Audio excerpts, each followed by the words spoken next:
নীলামৰৰ কৃষ্টি ভৱনৰ প্ৰেক্ষাগৃহত বিশেষ অভিনন্দন অনুষ্ঠান। নৱকুমাৰ দলে উপস্থিতিত 1900 কৃতি শিক্ষাৰ্থীক সম্বৰ্ধনা। এই অভিনন্দন অনুষ্ঠানৰ জৰিয়তে 2011 চনৰ পৰা সমষ্টিবাসী ৰাজ্যৰ সহযোগতে কৃতি ছাত্ৰ-ছাত্ৰীসকলক উৎসাহিত কৰি আহিছে। 24 বৰ্ষৰ হাইস্কুল শিক্ষান্ত আৰু উচ্চতৰ মাধ্যমিক চূড়ান্ত পৰীক্ষাত সুখ্যাতিৰে উত্তীৰ্ণ হৈ ঢকুৱাখানা বিধানসভা সমষ্টিৰ প্ৰায় 1900 গৰাকী কৃতি শিক্ষাৰ্থীক আজি ঘিলামৰা ৰাজহুৱা প্ৰেক্ষাগৃহত বিশেষ অভিনন্দন অনুষ্ঠানৰ আয়োজনেৰে আদৰণি জনাই ঢকুৱাখানা স্থানীয় বিধায়ক নৱকুমাৰ দলে। এই গাম্ভীৰ্যপূৰ্ণ অনুষ্ঠানত মুখ্য অতিথি হিচাপে উপস্থিত থাকে বিশিষ্ট সাহিত্যিক অসম শিশু সাহিত্য ন্যাসৰ সচিব হৃষিকেশ গোস্বামী। অভিনন্দন অনুষ্ঠানত উপস্থিত থাকি গোস্বামীয়ে মেধা সম্পন্ন শিক্ষাৰ্থীসকলক বহুখিনি গুৰুত্বপূৰ্ণ ভাষণেৰে উৎসাহিত কৰা দেখা গ'ল।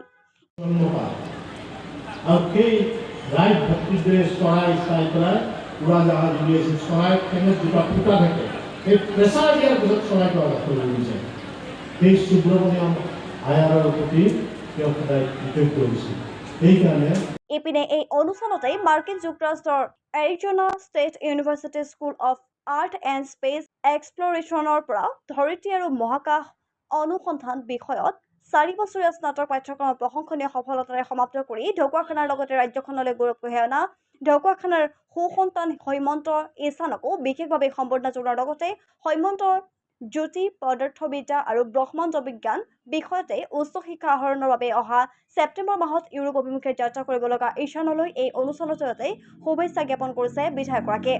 স্বেচ্ছাসেৱী সংগঠন ৰাইজ আৰু টিম ঢকুৱাখানাৰ সহযোগতে 2024 বৰ্ষৰ হাইস্কুল শিক্ষান্ত আৰু উচ্চতৰ মাধ্যমিক চূড়ান্ত পৰীক্ষাত সুখ্যাতিৰে উত্তীৰ্ণ হৈ ঢকুৱাখানা সমষ্টিলৈ গৌৰৱ কঢ়িয়াই অনা 1900 কৃতি শিক্ষাৰ্থীক বিশেষ অভিনন্দন জনোৱা হয়। ইপিনে অনুষ্ঠানত ঢকুৱাখানা জিলাৰ উপ আয়ুক্ত কাৰ্তিক কলিতা, অৱসৰপ্ৰাপ্ত প্ৰধান শিক্ষক দণ্ডিধৰ গোহাঁই, অৱসৰপ্ৰাপ্ত উপাধ্যক্ষ পূৰ্ণ কোচ, ঢকুৱাখানা মহাবিদ্যালয়ৰ জ্যেষ্ঠ অধ্যাপক সেৱক চন্দ্ৰ চুতীয়া, বিশিষ্ট সমাজকৰ্মী প্ৰদীপ চমুৱা, মহেশ দলে, নৰনাথ চন্দিকে আদি কৰি স্বেচ্ছাসেৱী সংগঠন ৰাইজৰ আৰু টিম ঢকুৱাখানাকে আদি কৰি গণ্যমান্য ব্যক্তি, জ্যেষ্ঠ নাগৰিক, শুভাকাংক্ষী ৰাইজৰ উপস্থিতিয়ে অনুষ্ঠানটো সুন্দৰ কৰি তোলে।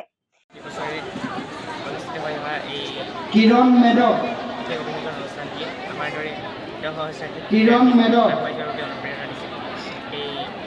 জিয়া জিঞ্জিৰি বৰগোহাঁই